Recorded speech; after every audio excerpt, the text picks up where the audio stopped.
Great stuff. Right, let's see if we can have a quick chat with our top three in the club class then. First of all, let's have a chat with Dan Prayfield. I'm sure a bit happy with how the car ended up yesterday, but a class win, so congratulations to you. Yeah, thank you very much. It was a really good race. I started 18th, got my way up to about 13th, 14th, so making places up. Then got a bit of a gap, so it sort of was on my own.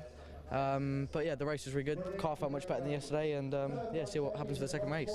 Was it a simple fix from yesterday, or was it a bit more complicated overnight work? No, it was all right. Just sort of bumper, hammer it out, and see what. It was good, so it was all good apart from that. That's the way with these cars, just hammer it out and get it back out there. Yeah. Especially with Mazdas, you're going to hit something every race, so that's what you're doing at hammer. Well, try not to. Yeah.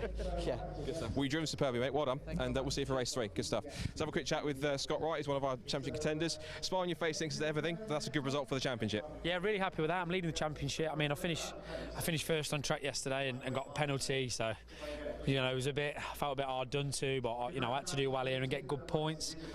Coming to finishing second, Dan's driving really well. Cars are doing really well for him, so I'm really pleased that he's got a win. So I think he deserved it. So happy with second, good championship points, leading it, so pulling away slowly. So yeah, I'm happy. Yeah, got some key points over Stevens. That's going to help you out no end. That's right, mate. Yeah, and unfortunately for him, I don't want to win it this way or whatever, but he can't race. He had a crash yesterday and he's not racing, so I'm gutted for Stephen, but I'll keep plugging away and go to Snetterton with a few points in the bag. That's the plan. So fingers crossed for a good third race. Yeah. There's another race still to go, but well done. Great job, excellent stuff. Let's go quick with Robert Way very quickly before we let them go. Rob, another podium for you in class. That'll do for you, won't it? Yeah, that'll do. I was second. You were second For a bit. And then his teammate did the block of all blocks down the Craners and then ended up third. But it was a good race, had a good time. So yeah, onwards and next to the next one, so we can do better. Good stuff. We'll let you go because Superkart's coming out next. But well done, congratulations on that side, and we'll see you for the next one. Next up, we've got the final championship race and Heat 2 for the British Superkarts, both for their championship for the final race to decide who wins that. And then, of course, it's Heat 2 to start deciding what the grid looks like for the all-important grand final for the British Superkart Grand Prix later on this afternoon. So back up to Andy. There's a little bit more clear up to do, I think, some of these maths. Once they're done, we'll be ready for our second Superkart race very shortly. But for now, back up to the box with Andy McEwen. It looks like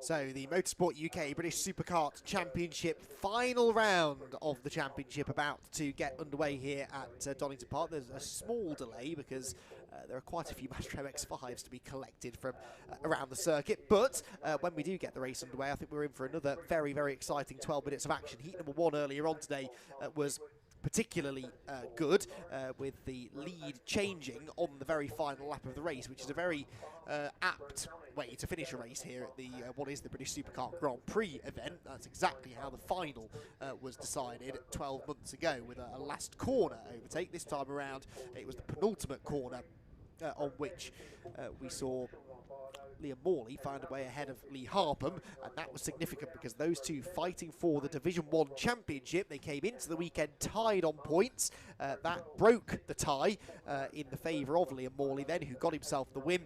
25 points for him, 20 for Lee Harper, but it means that if Liam Morley beats Harper again in this race, then he is champion. If Harper beats Morley by 1 position, but it's not for the class win, so i.e. if Harper were to finish second and Morley third, then Morley would still be the champion. Realistically, the only way that Harper can win this championship now is to win this race. If he wins this race and Liam Morley is second, then they're tied on points again, but it then goes down to a tie-break situation. Well, they will both have 4 race victories.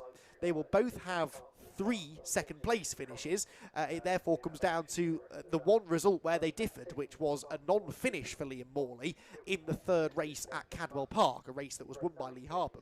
That's the only thing that has separated these two all season long. So Liam Morley, he dropped that score, which is why it doesn't actually have an effect on the points. They drop Cadwell Park and Anglesey. They're both triple headers, so the two best scores from each of those weekends is counted. It's a slightly quirky way of doing it in the Motorsport UK British Supercar Championship point system. But anyway, it meant that Morley dropped the score, so it didn't affect his overall points, but it could be the thing that settles the tiebreaker here at the final round. There are three other classes as well, of course, that we need to keep an eye on, and some of those championships are looking reasonably close as well. A victory within the F125 Open class for Shane Stoney in race 1 meant that he has closed the gap slightly now on Jack Tritton, but we won't know until this second race is done whether or not he's going to be able to beat Jack in the championship. It's advantage to Costa Kuritsis in the F450 National Supercarts because Costa took a victory in race 1 and Amy Jurger, the second place driver in that class, didn't take the start. And then within the F250 Nationals, Lee Plain now has a good advantage over Tom Hatfield because he claimed a victory in that class in race 1, whilst Tom Hatfield ended up only third. So that now pretty much seals the deal for the 101 kart of Lee Plain, who was right up there fighting for an overall top 5 finishing position in that race as well. The grid then for this one is based upon fastest race laps from that first race as well. So Liam Morley claimed the victory on the road. He also set the fastest lap of that race, which was a 1 minute 28.976. So that becomes the pole position time compared to a 29.281 for Lee Harper. If you missed that first race, Lee Harper started 4th on the grid, had a bit of an issue in qualifying, and that meant that he didn't get to show exactly how fast he could go in qualifying. It was a couple of seconds off the pace. Still managed to qualify 4th, broke through into 2nd early on, got the lead from Liam Morley. They exchanged the lead a couple of times, but then Harper seemed to settle down in the middle part of the race and looked as though he was going to be able to keep Liam Morley at bay. But on the final lap, Morley closed in through traffic. Final couple of laps, really. Morley closed in through traffic. They got down to the chicane onto the GP loop, and a back marker had a moment in front of them. That caused Harper to run into the back of the back marker, Morley into the back of him, but Liam Morley had the run on him then down into the hairpin, and Lee Harper has been struggling under braking. He's been struggling locking up the brakes into the two hairpins at the end of the lap, and down here at the Melbourne hairpin, the corner we're looking at now, Lee Harper made in the end the mistake that cost him the victory because he locked up, ran wide, Morley nipped through on the inside and held on to the line. So Liam Morley was able to get the victory and had already set the fastest lap in his pursuit of Lee Harper. So Morley will have the pole, Harper will start alongside him. It's the O plate for Liam Morley and the GP plate for Lee Harper. Row number 2 then for Carl Hume. Now Carl Hume finished 5th in that race but set the 3rd fastest time. Carl Kinsey will share that row with him. Now Carl Kinsey was a non-finisher, unfortunately. Pulled into the pit lane, I seem to recall, about halfway through the race to retire, but he had already set a quick lap time, so starts 4th on the grid, and that will be your second row. We can take a look in more detail at that grid now. Liam Morley and Lee Harper, like I said, on the front row. Carl Hume and Carl Kinsey, the two Carls in their Andersons together on row number 2. So Division 1 karts, all of these. Then on row number 3, it is Ross Allen with Andrew Gulliford. Andrew Gulliford was on the podium in race 1, but again, his fastest race lap wasn't quite as quick. Tom Rushforth and Dean Forward make up the 4th row of the grid. Again, all of these are Division 1 karts for the time being. You can see that noted underneath the driver name for Alan Crossan, and also that Lee Plain is the first of the 250 Nationals, and he will start 10th on the grid, just ahead of his two nearest rivals, Tom Hatfield and Jack Bliss. They'll be together on row number 6. Row 7 then is another all Division 1 affair. Mark Edwards and William Lawrence together on that 7th row, 13th and 14th respectively, with Thomas Anderson and Michael Parr, then a pair of 250s together on row number 8. 9th row then for Mark Pask and Costa Kuritsis. Pask, a Division 1 runner. Kuritsis, though, championship leader in the 450 national category and starts from pole position within the class. Sean Lombardo and Oliver Ridout are next. Ridout is the next of the 450s, and Ridout was second in that class behind Costa in the first race. Rob Austin and Martin Marks are next, ahead of John Faulkner, and then Shane Stoney, race winner in the 125s in race 1, and Shane Stoney is on the class pole position again in this one. Then it's Andrew Johnson and Luke Plain. They're together on row number 13 of this enormous grid. It will take almost as long as the race duration to get through this grid. It's a good job we had a bit of a delay actually here, so we've got time to go through all 50-odd starters. Connie McCormack and Jack Tritton there together on row 14. Tritton, one of the front runners in the 125 Championship. Richard Connick and Ronan McClintock are next, ahead of Peter Crossan and Kirk Cattermole. Kirk Cattermole's had all sorts of problems this weekend, not entirely sure what they are, but he didn't set a lap time in qualifying, he didn't finish the race either, and so he starts 32nd. Tom Riley and Andy Connell are next, ahead of Peter Tilson-Hawke and John Busby, 250 ahead of a 450. Then Andrew Powell and Kevin Dudley together on the 19th row of the grid. Top 40 then on the grid are rounded out by John Plaskett and Alexander Jones.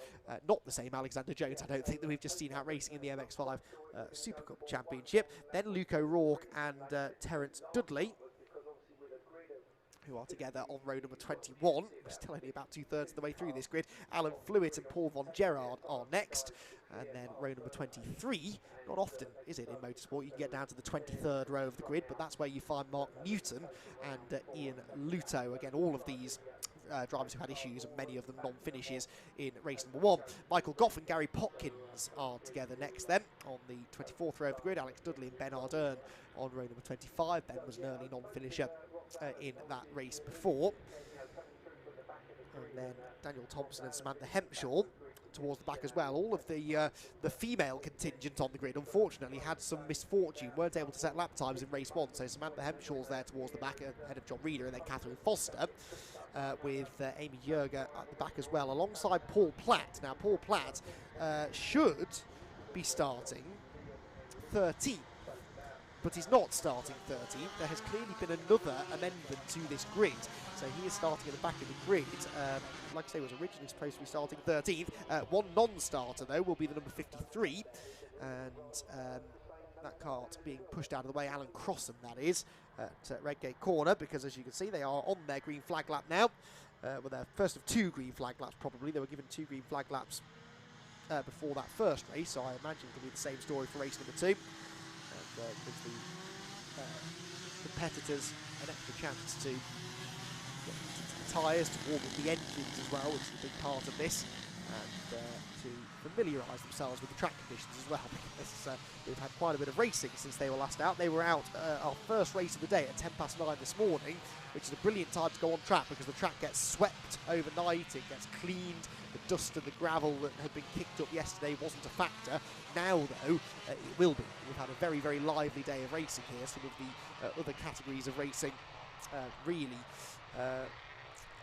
kicking off, quite frankly, with cars off the track left, right and centre, and that has made a bit of a mess of the track in places. I'm sure the marshals, hard-working marshals, have done a good job of clearing the track to the best of their abilities, but there will still be a bit of dust and dirt and debris around, I am sure.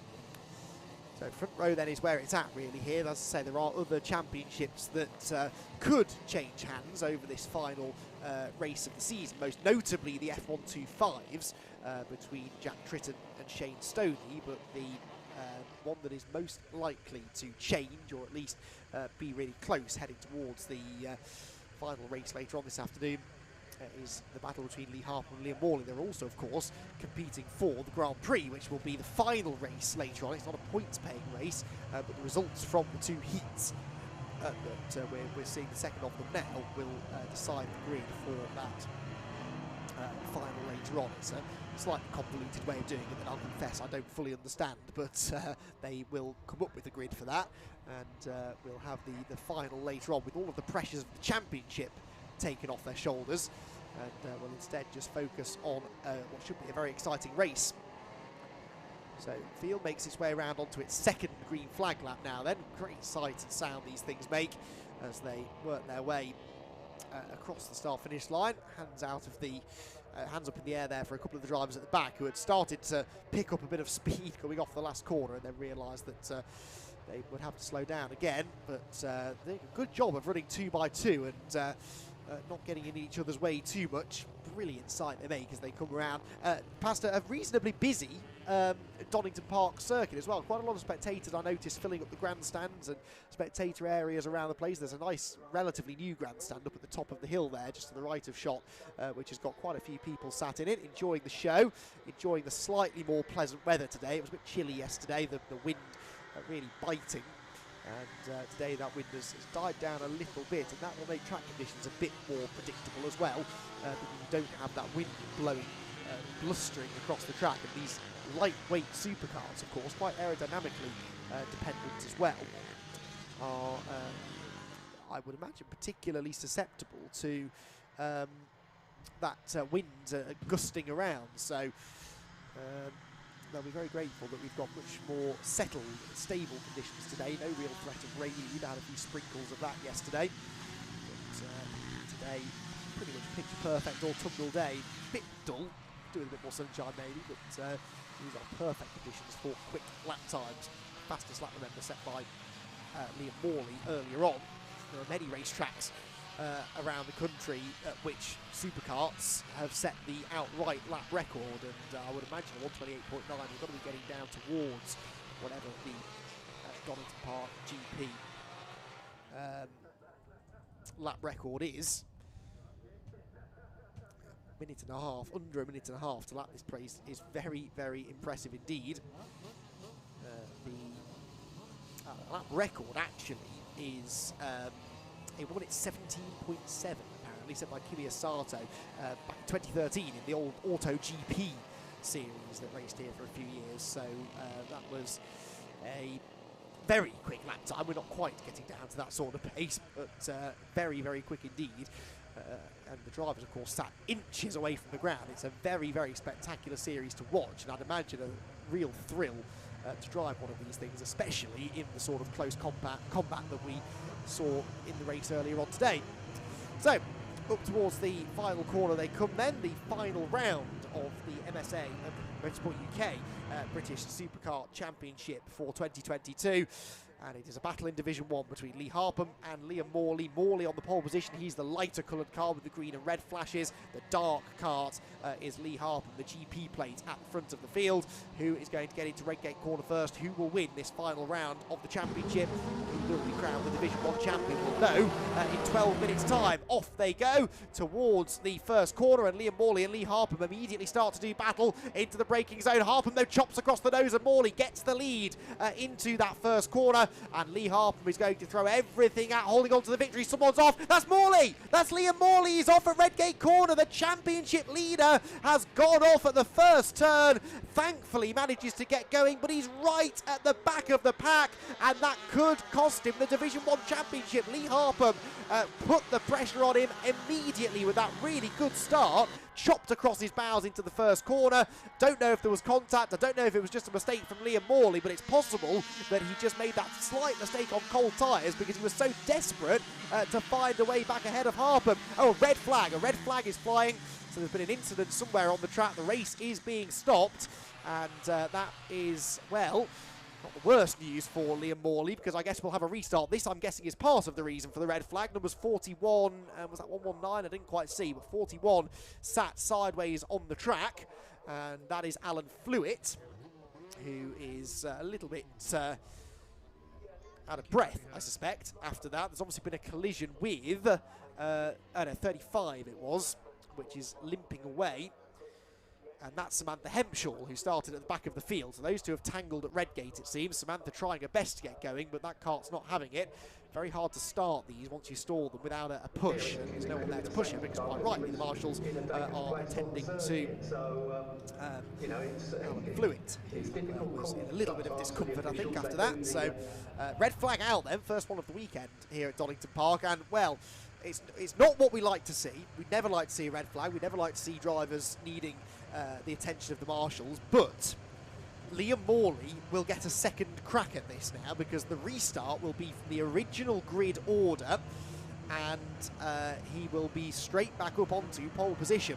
And if he ends up winning this championship now, it will be because of that, because, you know, assuming Harper went on to win that race, it's hard to imagine he wouldn't to, Morley would have had to have got into second place in class. Now that would have basically meant getting up into second place in the race overall. He dropped down outside of the top 30, and it's only a 12-minute race. Yes, he has the pace advantage on everybody else, but would he have been able to get up to second place? I've got my doubts. So Liam Morley, just seeing he was just about to come into shot there behind this couple of karts. He is going to get another go at a race restart here. Out of the final corner they go, and they're being ushered into the pit lane. When we had this last year, crowded down into the bottom end of the pit lane. Greeted by the team members. Sit there for a little while until they're able to go back out. We'll then go through the whole start procedure again. So I would guess have those two green flags on sport, and then we'd get the race restarted. So unfortunate delay here whilst that incident at Redgate Corner is dealt with, but we will hopefully not be waiting too much longer to get the race restarted here. It takes quite a while to get them all funneled into the pit lane. Of course, we do have over 50 on them. There's the GP1 plate of Paul Platt, the one driver actually pushing their kart in. That's 92, I think, isn't it? Yeah, 92. Which is Ben Ardern. Did have mechanical issues earlier on, but hopefully that's not a sign that he's got a repeat of that. Having a little chat to each other, trying to figure out what's going on. Paul Platt gets out of his kart, all of the drivers getting out of their karts. And they will start to push them down towards their teams.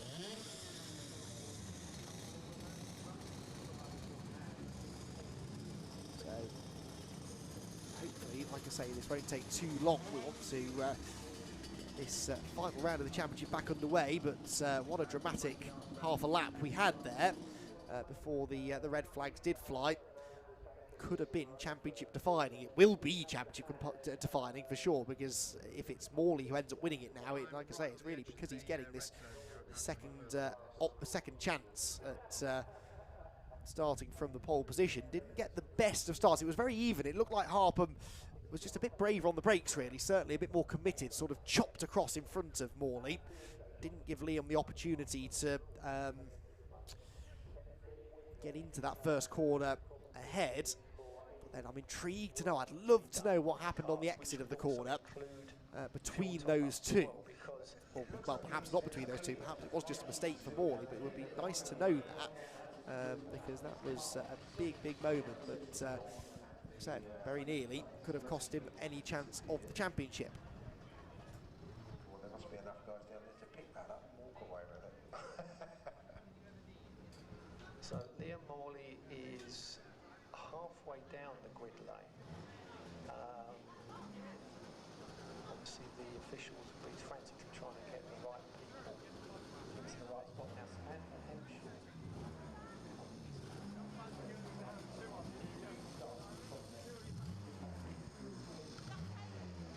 So teams now getting an extra chance to tinker with their karts as well. A couple of them that maybe had contact or some little issues, particularly those who had fixed issues from race one. This is actually quite a handy opportunity for the teams to chat to the drivers and see whether the work they've done on the karts had fixed it.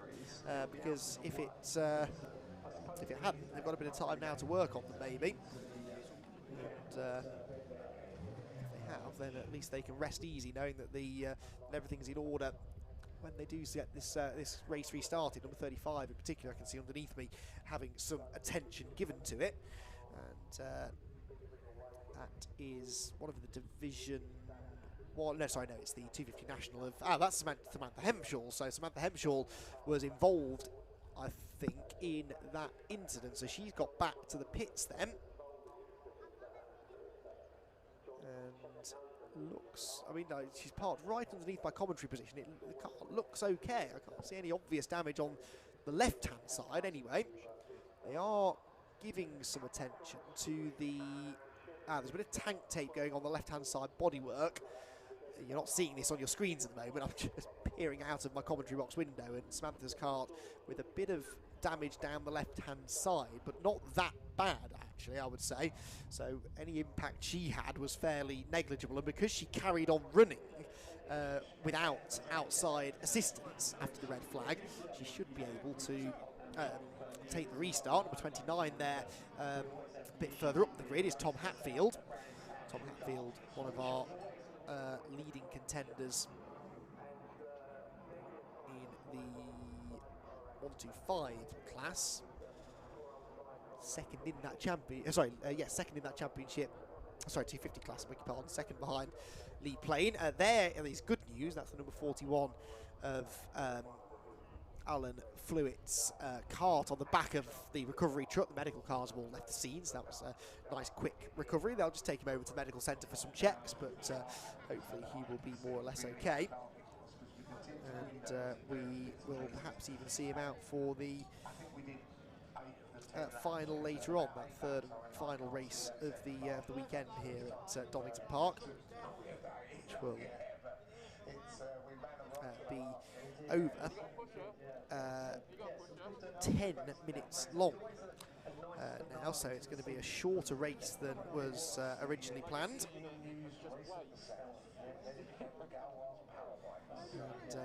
And that means even less time then to settle this championship, of course, all because we've got other racing to be done today here at Donington Park. A busy day. We've got another 9 races for you after the lunch break, which include the British Superkart Grand Prix Grand Final. That's up at just after 4:30. So if you are here specifically for the Superkart content, then that's when the grand final of the GP event will take place. We've also got action from the MX5 CLUBMAN Championship, who we haven't seen racing yet this weekend. They were out qualifying earlier on this morning. Another series for Mark 1 MX5s. The Zio Prototype series join us as well for a pair of 20-minute races. Some of the fastest cars, they are the fastest cars that we'll see racing here this weekend.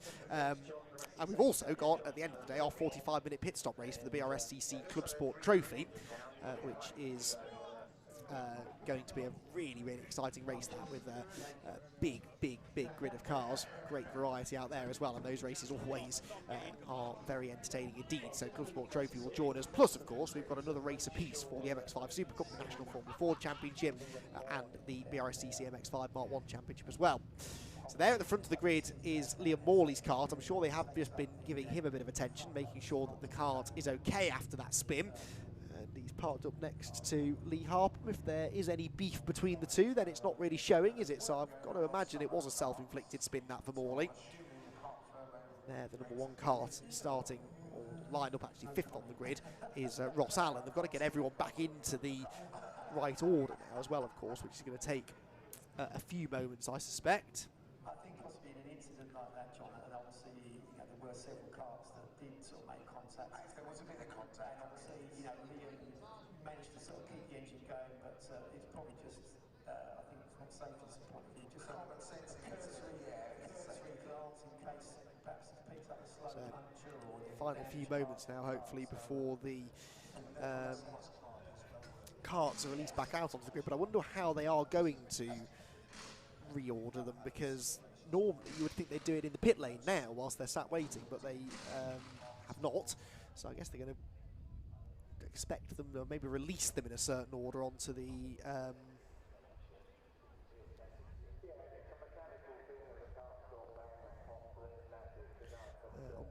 circuit, and in a certain order, and get them out into the right positions then, because that's not going to be easy to do with so many of them, and they were all in a jumbled order anyway after that first lap. You saw what they were like going through the first few corners. So it will be quite an operation now to get them all into correct grid order for the restart. Is that the new grid being brought down perhaps on that clipboard from the timekeepers, who of course typically are right at the other end of the pit lane, up in the big building pit lane entry end?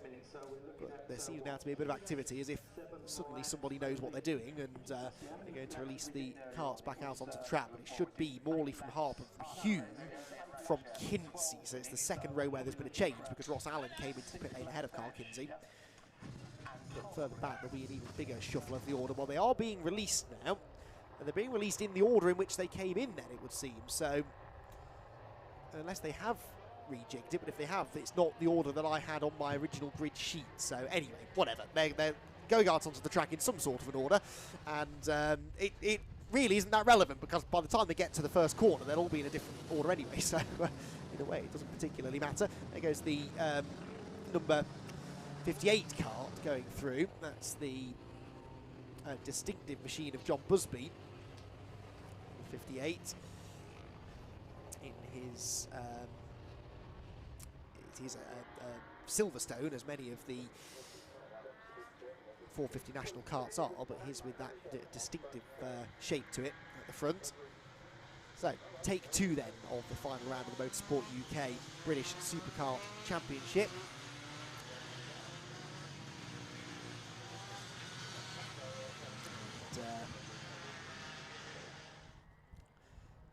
The battle between Liam Morley and Lee Harper set to rage on, and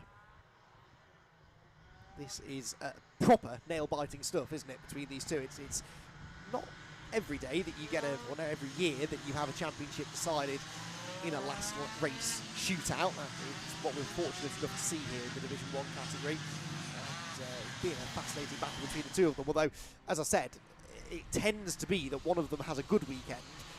Not that the other one has a bad weekend, but one of them excels at one track and the other one has to sort of follow them home. That's what we've seen all season. 3 wins at Cadwell for Harper, 3 wins at Anglesey for Morley. So far, Morley continuing that winning streak with a win earlier on today. But that mistake on the initial start of the race could well be just sort of lingering in the back of his mind. And he'll be conscious of the fact he doesn't want that to happen again, of course, and might just be a bit more circumspect into the first corner this time around. And Lee Harper, conversely, is going to want to cash in on this now. He knows that Morley had that moment. He knows that he might be able to force him into it again, or that certainly Liam will be determined not to make that mistake again. So maybe Lee can be a bit more aggressive with him on this restart. Psychology of racing drivers is a fascinating thing, and they'll both be trying to use this to their advantage, especially Lee Harper. He feels does have the psychological advantage. Right, good news. The lights are out on the runyourfleet.com pace car, so we are going to have a start this time. I'm just going to give them the 1 green flag lap, which is what I was hoping would be the case. So 2 by 2 they run up towards the final corner, and the second attempt then to get this final round of the Motorsport UK British Superkart Championship underway is only a few seconds away, because there you can see the lights are out to top the Jaguar. It turns its way through Goddard's, and Liam Morley and Lee Harper will once again head towards that first corner level, I'm sure. Who's going to get into that corner first? Who comes out of it first? That's going to be significant. Here we go then. Red lights are on. When they go out, we're away in racing for the final time this season over a short and 10-minute race. Off they go towards the first corner. It is neck and neck again. Can Lee Harper recreate that move under braking? He can, but he locks up across the nose of Liam Morley, and round the outside comes Carl Hume, I think that is, into, or it could be Carl Kinsey. I think it's Kinsey into 3rd position. Now, did Liam Morley manage to get back at Harper? No, Harper leads the way, and Morley is down to 3rd position then. So not a great start, that one from Liam Morley. I think he was a bit concerned that that would happen again, but he's straight back into 2nd place because there's a mistake made, and he's up the inside line as they go out of the old hairpin. So Liam Morley back into P2, but now really does need to try and chase after the race leader Lee Harper. He's not yet completed this manoeuvre on Carl Hume, so it is Hume who had briefly got into 2nd position. Got the 24 cart of Tom Rushford in behind them as well, and Morley has now managed to make that stick as they come out of McLean's, but you can see that Harper's got a little bit of a cushion over him now as they turn onto the exhibition straight for the first time. So Harper leads, Morley 2nd, 3rd Hume, 4th place is Rushford as they head over the crest past the exhibition centre into the left-right flick at the chicane over the curbs. Absolutely fantastic place to come and watch Superkart racing, that chicane. The change of direction is awe-inspiring. Onto the Grand Prix link they come for the first time. Then Morley, I would say, is closing back in here on Harper. It certainly looked as though he was coming towards us anyway, but Harper better on the brakes, despite the fact he's been struggling under braking with these little lockups of the inside front tyre. He does seem a bit better on the brakes, weirdly, doesn't he? Down onto the start-finish straight they head again. Number 13 coming through there is Dean Forward. But right now, Liam Morley is the one who's got his eyes forward. He wants to try and get past Lee Harper for the lead. He's closed right back in again towards the end of the lap. 3rd place for Rushford, who I thought had got ahead of Hume, and indeed he had. Allen 5th, Gulliford down to 6th. Not a great start for him. whilst a few of the others further back have gained quite a few positions. There's the E-plate of Kirk Cattermole. That's more like it from Kirk. It's the sort of pace we expected from him, having languished at the back of the grid. Didn't set a time in qualifying, didn't finish the first race. And now Kirk Cattermole is making some good forward progress. There he goes, the white and red cart through the old hairpin. Meanwhile, battle for the lead is on, and Liam Morley is there on the tail of Harper, who's going to have to move defensive into Coppice corner, but Morley's up the inside of him, side by side for the lead, and Lee Harper's not going to give way. Neck and neck, they run out of Coppice, but he has no choice. He's on the wider line, and Liam Morley has gone through. Harper immediately pulls back into the slipstream, though. He will try to attack down to the chicane. He does attack into the chicane, goes to the inside line, gets the lead back again. Harper does not want to let Liam Morley settle into a rhythm here at the front of the field. Every time Morley goes past him, Harper has to try and strike straight back. Into the Melbourne hairpin they go. This is where the lead changed in Morley's favour on the last lap of heat number 1. But as they head out of the hairpin this time around, they stay in the same order with Harper back in front of Morley. Rushforth very much a part of this fight as well. Don't count him out. Whether he's got the outright pace of the leading two is unclear, but he's able to stick with them as they battle. Morley fractionally the quicker that time over Harper, but Harper it is who leads them across the line. Morley second, Rushforth third, Hume fourth, Allen fifth. Remember that in race number 1, Ross Allen came from the back of the grid to finish inside the top 10, so the sort of turquoise coloured cart in 5th place is quick, we know that. Harper was quick through the crane of curves, isn't he, though? Really gapped Liam Morley there. They've strung themselves out ever so slightly as they drop through the old hairpin. In the classes, by the way, 250s being led by number 316 at the moment, Jack Bliss. The 450s are being led by Konsta Karitzis still in 16th place overall. The 125 category being led again by Shane Stoney. So not a lot changing there, which means we can focus on this battle between Harper and Morley. That first part of the lap, Harper does seem stronger, doesn't he? But it's this second part of the lap where Morley is really quick. He got the lead going through Coppice a lap ago. This time around, though, all he can do is close back in on Harper, but has a really aggressive run through the chicane. Takes plenty of curb there through the right-hand element of the Fogarty S's and tries to now build a move down into the chicane. Number 29 looked like he was off the pace there coming out of Coppice corner. The leaders down through the Melbourne hairpin. 29 was Tom Hatfield. Now, Tom Hatfield was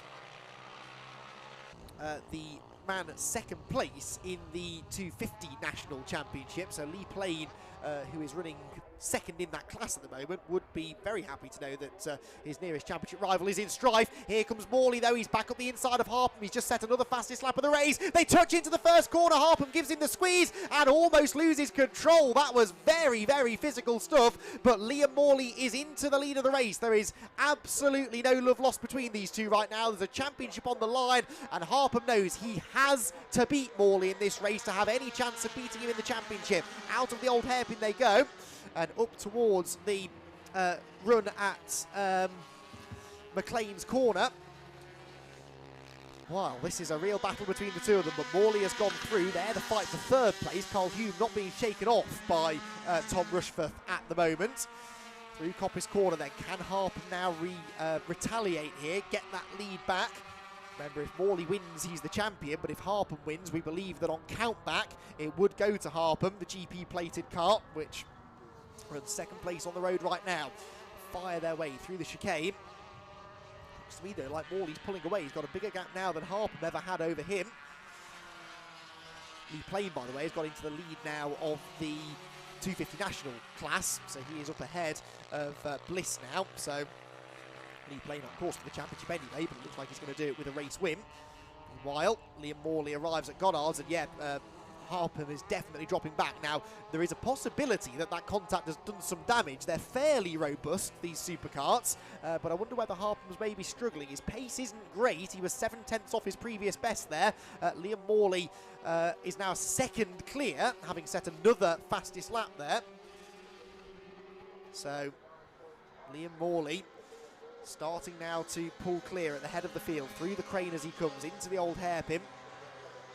And Lee Harper might now be waving goodbye to his chances of the Division 1 Championship after a very, very entertaining battle between the two of them. However, we saw in race 1 that lapped traffic can often have a say in these things. Liam Morley is going to catch the traffic first. They're already in amongst them now as they go to the top end of the circuit. All it takes is something like that, where Morley gets delayed by a lapped runner. That was Gary Popkins, number 17, that was not that easy to get past. And suddenly Lee Harper can be right back on his tail, because you carry so much corner speed in these supercarts. If you do have to lift or even hit the brakes through the corners, as they did down here at the chicane on the last lap of race 1, then that can lose you a full second in a flash. So Liam Morley can't afford to take this easy here. Into the top end of the circuit comes some of the midfield runners. Lee Plain still leading his class, remember. There, by the way, is Samantha Hemshaw recovering nicely. Number 35 was 14th at the start of the lap, but is now going, well, trying to get past the number 68, which was Mark Edwards. Edwards was 11th at the start of the lap, so it looks like maybe she's inside the top 10 now. The leaders have just come across the start-finish line. The lead gap did come back down by a 10th that time, so Harper, maybe in the traffic, is now starting to reel in Liam Morley slightly.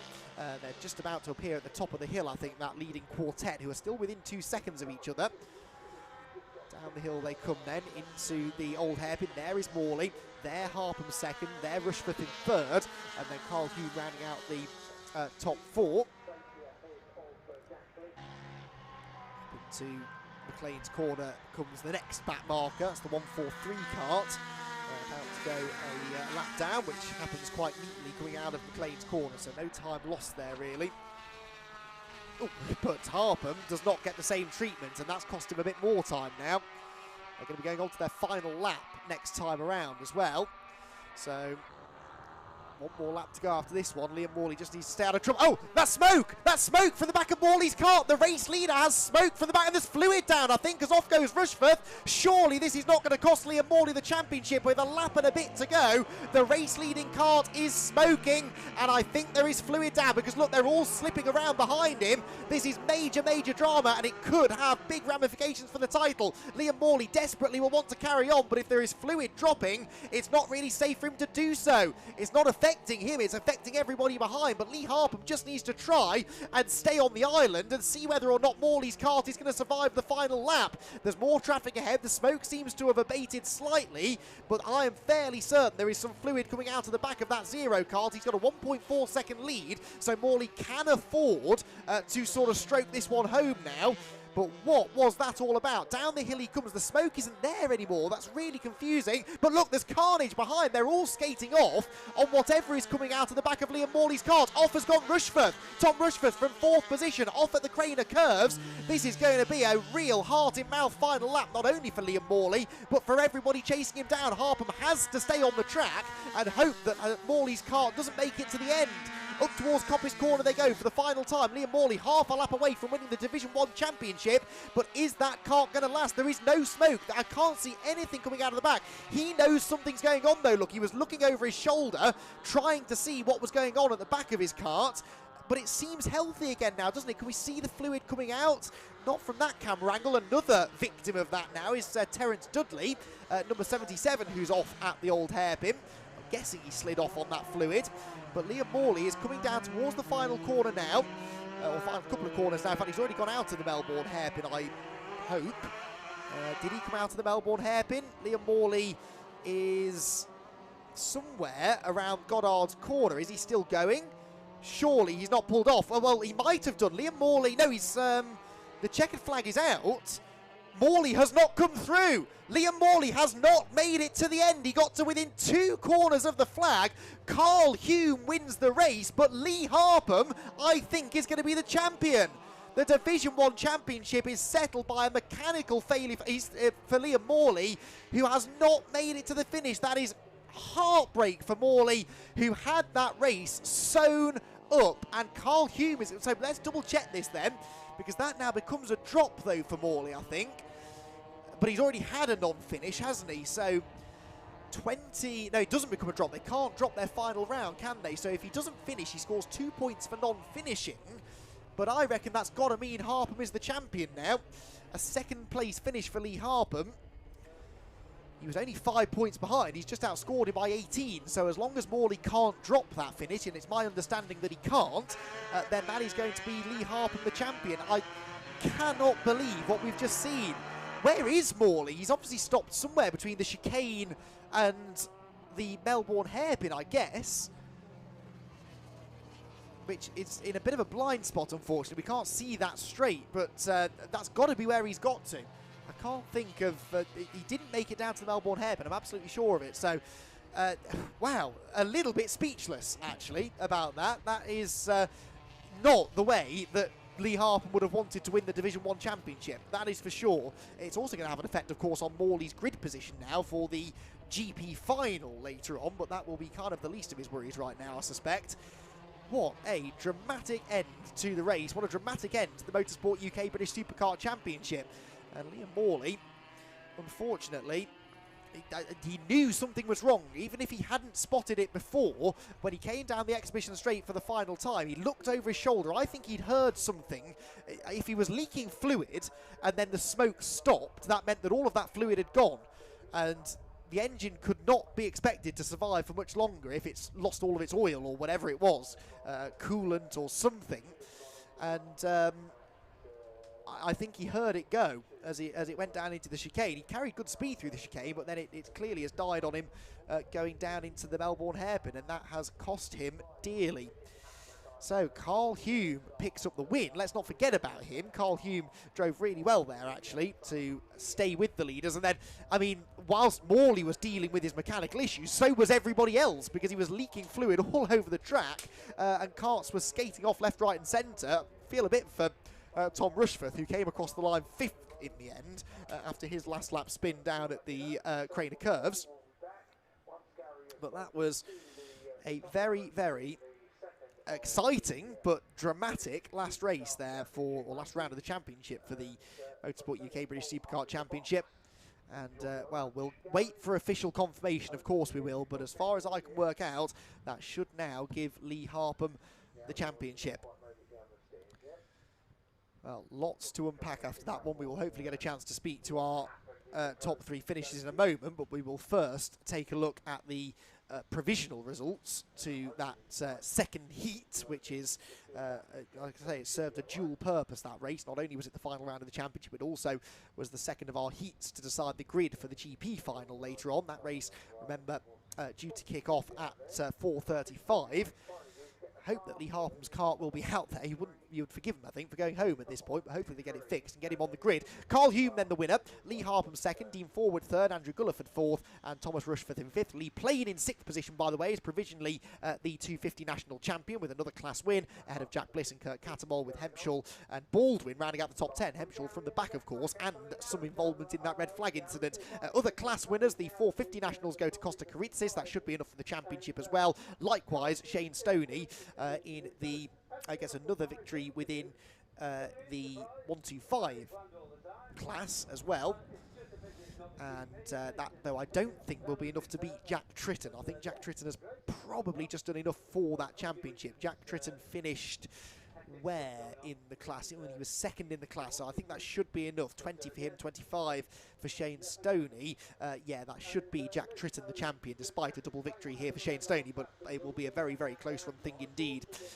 Few retirements there, including, most notably, Liam Morley. Quite a few others, as you can see, who pulled off along the way, with Alan Flewitt bringing out that red flag. Alan Crossan also did not take the race restart.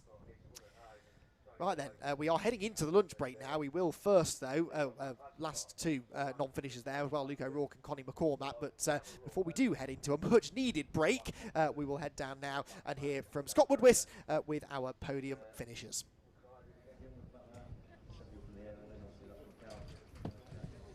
Wow, that was a dramatic second race for the Superkart Championship. The final Superkart Championship ran. We haven't even got to the Grand Prix yet. There's still that later on this afternoon. But I think some people saw like slightly unexpected winners. So we'll see if we can possibly find him and have a chat with Carl Holm. He possibly can't believe it himself, but let's see if we can dive and have a chat, Carl. Can you quite believe as much as that you took that victory? No, I thought I was second. Right.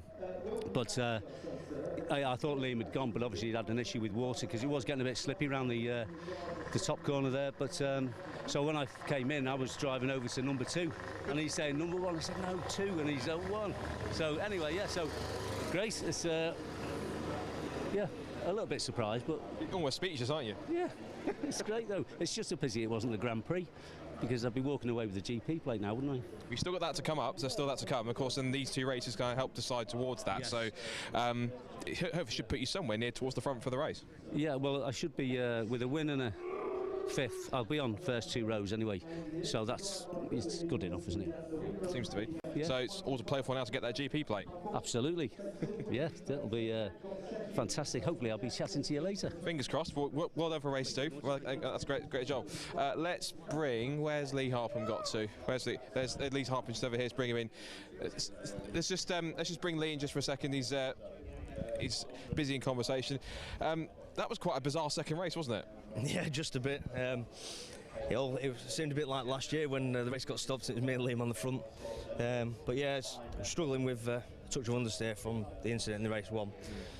So we just sort of had to deal with it. And the plan was to try and get away from Liam and just try and fend him off, but I struggled, and then obviously he got back past me, but I could just tag on the back, so I thought if back markers come into play I might be able to dive up the inside or something. And then I got collected by another back marker again and bent the axle.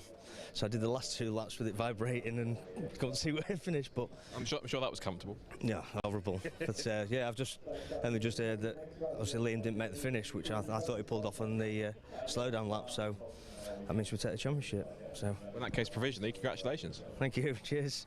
So job's not done yet. You still got that little plate on the front of your car to try and defend later on. Yeah, we're going to have to put another axle in it by the looks of it, and then try and get it to turn around the corners and see how we go. Time is of the essence, so I won't keep you very much longer, but well done and provisionally congratulations. Thank you. And fingers crossed for the GP later on. And let's see if we can have a chat with Mr. Ford. I believe it's Dean. It's Dean Ford. Dean? Yeah, good stuff. Third place, how was that for you? Oh, for me, that's brilliant. It's the first time out this year, isn't it? You did seem rather surprised when you came in and think, me, third? Yeah, absolutely surprised. I race historic cars for a living, and this is my pure hobby. And this year, this is the first time that work allows to let me be here. So to finish third, it's like, wow, that'll do. Thank you very much. Can I go home now? It's not bad for a hobby. Yes, I enjoy it very much. So you're looking forward to the Grand Prix later on? Yeah, I'm sure it'll be fierce like it always is with these boys. But if I can tag along a little bit, then I'll be happy. Great stuff. Well, congrats on third. I know it was unexpected, but take it anyway, which is good, and well done. So that's now our racing done for the first part of today. We've still got a little more afternoon's action to come, more MX-5s, the finale of the National Formula Fords as well. We've got 2 of the Zio Prototype Cup races as well, and, of course, the Superkart Grand Prix, and the final race of the weekend being the Club Sport Trophy. All that's come after the break, so stay tuned for more action afterwards, and we'll see you a little bit later on for more racing action here from Donington Park with the BRSCC live here on YouTube and Facebook. Catch us then.